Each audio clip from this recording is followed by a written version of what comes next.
Hello everyone. Let us start with the last chapter of drugstore business management DSBM, that is budgeting. Okay, budgeting म्हणजे काय? Okay, एखाद्या whenever you conduct a program, okay, तुम्ही एखाद्या function करताय किंवा घरामध्ये काहीतरी ऑर्गनाईज करताय, त्याच्या अगोदर कुठलाही कार्यक्रम करताना आपण काय करतो, त्या कार्यक्रमाचा किती खर्च येणार आहे ते टेंटेटिव्ह आपण तयार करतो. ओके, तसंच सेम बिझनेसमध्ये पण कसं असतं की तुम्ही जेव्हा एखादा बिझनेस स्टार्ट करता त्या बिझनेसमध्ये लागणाऱ्या गोष्टी, त्याचं खर्च किती आहे, टेंटेटिव्ह खर्च किती आहे, हे रिटर्न प्लॅन असतात. That is called as budget.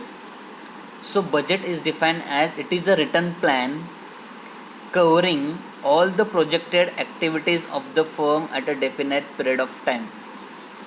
Okay, एखादा बिझनेस स्टार्ट करायला किंवा एखाद्या कंपनीमध्ये नवीन प्रोजेक्ट स्टार्ट करायला, if a project started, what are the requirements? Okay, starting from the chemicals, raw materials, machineries, land, building. Okay, so budget is a return plan covering all the projected activities of the firm at definite period of time, that is called as budget. Budget includes what it includes? It includes planning, coordinating and controlling operation. कधीही आपण budget तयार करताना 3 गोष्टी महत्त्वाच्या असतात. एक आहे planning, coordination आणि control. The activity of preparing budget is called as budgeting. आता बजेटरी कंट्रोल म्हणजे काय?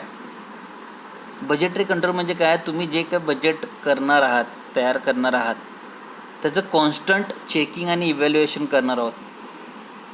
ओके, समजा तुम्ही एखादं बजेट तयार केलं 1000 रुपीजचं, ते ॲक्च्युली समजा तुम्ही एखादं फंक्शन करताय घरी किंवा एखादं हे करताय, ॲक्टिव्हिटी करताय, त्यासाठी तुम्हाला 1000 रुपये खर्च आहे. पण ॲक्टिव्हिटी झाल्यानंतर तुम्ही जे खर्च तयार केला होता तेवढंच खर्च झाला आहे का त्याच्यापेक्षा जास्त झालं आहे, हे बजेटरी कंट्रोलमध्ये होतं. Okay, budgetary control involves constant checking and evaluation of the results compare with the budget goals, which enables the management to take corrective action where indicated. Okay, so budgetary control म्हणजे काय? It involves constant checking and evaluation of the results. तुम्ही final रिझल्ट्समध्ये किती खर्च केला आहे त्याचं constant checking आणि evaluation होणार आहे. त्याला काय म्हणतो आपण? Budgetary control. आता ऑब्जेक्टिव्हमध्ये 3 ऑब्जेक्टिव्ह महत्त्वाचे आहेत बजेटमध्ये करताना: प्लॅनिंग, कोऑर्डिनेशन आणि कंट्रोलिंग. प्लॅनिंग म्हणजे काय? It involves plan for research, production, sale, marketing, advertisement etcetera. म्हणजे समजा तुम्ही एखादी कंपनी तुम्हाला स्टार्ट करायची आहे, त्या कंपनी स्टार्ट करण्या अगोदर तुम्हाला त्याचं लोकेशन महत्त्वाचं आहे. इथून सुरुवात करायची तुम्हाला. त्याचं लोकेशन, त्याची बिल्डिंग किती असणार आहे, त्याची मॅन्युफॅक्चरिंग कॅपॅसिटी किती असणार आहे, तुम्ही मॅन्युफॅक्चर केल्यानंतर मार्केटमध्ये ते येईपर्यंत, मार्केटमध्ये आल्यानंतर पण त्याचं ॲडव्हर्टाइजमेंट, हे सगळ्या गोष्टीचं प्लॅनिंग करणे म्हणजे काय? प्लॅनिंग. ओके, प्रॉपर प्लॅनिंग केलं तरच तुम्हाला सक्सेस भेटणार आहे. कोऑर्डिनेशन म्हणजे काय? की it is the cooperation between the different department of the concern work. जेवढे काही डिपार्टमेंट त्या कंपनीमध्ये आहेत, त्या कंपनीने त्या डिपार्टमेंटचे लोकांनी एकत्र काम केलं पाहिजे, सिन्सिअरली काम केलं पाहिजे, त्यांच्यामध्ये कम्युनिकेशन प्रॉपर पाहिजे, so that the company get success.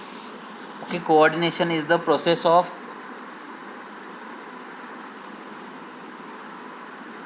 cooperation between different departments of the different concerned work. Okay, for effective coordination requires proper communication between the management and the employees.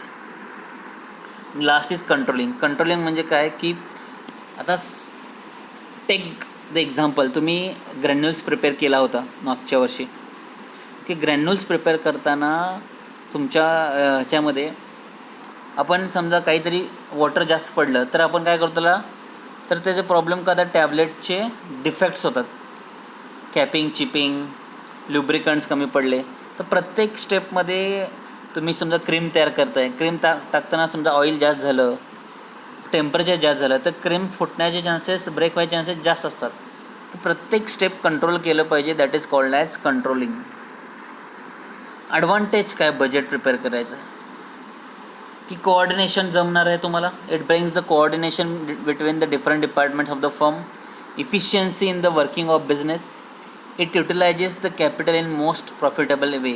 समजा तुमच्याकडे 1,00,000 रुपये आहे, ते 1,00,000 रुपयाचं कसं युटिलाइज करायचं आहे, कुठे पैसे करायचे आहेत त्याच्यात तुम्हाला कळणार आहे. It helps to decrease the wastage and losses of the firm. Loss कमी होणार आहे याच्यामुळे. प्लॅनिंग, कोऑर्डिनेशन आणि कंट्रोलिंग, बजेट जे प्रिपेअर करतो त्यामुळे आपलं काय होणार आहे, लॉस कमी होणार आहे. ॲडव्हान्टेज लक्षात घ्या की पहिलं काय आहे की ॲडव्हान्टेज बजेटमुळं मेन ॲडव्हान्टेज काय, it brings coordination between the different departments of the firm. Efficiency वाढते, कॅपिटल आपल्याला कुठे इन्व्हेस्ट करायचं त्याचं कळतं आणि वेस्टेज आणि लॉसेस कमी होतात. डिसॲडव्हान्टेज काय बजेट प्रिपेअर करायचं की फर्स्ट एक्सपिरियन्स पर्सन पाहिजे बजेट प्रिपेअर करताना. तुम्ही नवीन आहे तर तुम्हाला कळणार नाही कुठे बजेट कसं प्रिपेअर करायचं आहे. Experts and technical persons are required. Too much time is spend in preparation of budget. कधी कधी काय होतं, बजेट तयार करायचं खूप वेळ जातं. ओके, त्याच्यात आपलं मेन कामं राहून जातात आणि it is very difficult to prepare accurate budget depending on the future production. Okay, कधी कधी आपल्याला वाटतं की होऊन जाईल पण ते खर्च जास्त होतं कधी कधी. सो प्रेडिक्शन कधी कधी रॉंग होतात. तर बजेटचे classification. Okay, budget is classified in to 3 types, according to the time factor, according to the flexibility आणि according to the functional.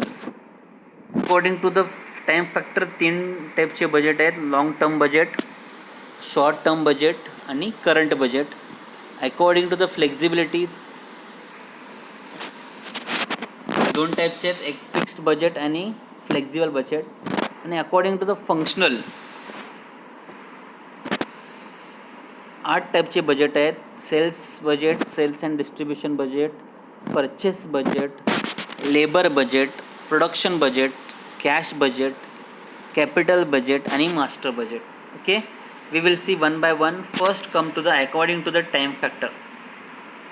Long term budget म्हणजे काय? This budget is mainly concerned with planning the operation over period of 5 to 10 years. Long term budget हे generally किती वर्षासाठी असतात? 5 to 10 years असतात. Short term budget, this budget is prepared usually for a duration of 1 to 2 years. 1 to 2 yearsसाठी short term budget prepare करतात. Current budget हे 1 महिन्यासाठी तयार करतात. लक्षात ठेवा, लाँग टर्म बजेट तुम्हाला काय लक्षात ठेवायचं, period. First 5 to 10 years long term budget, 1 to 2 years short term budget आणि फॉर अ मंथ हे शॉर्ट करंट बजेट झालं.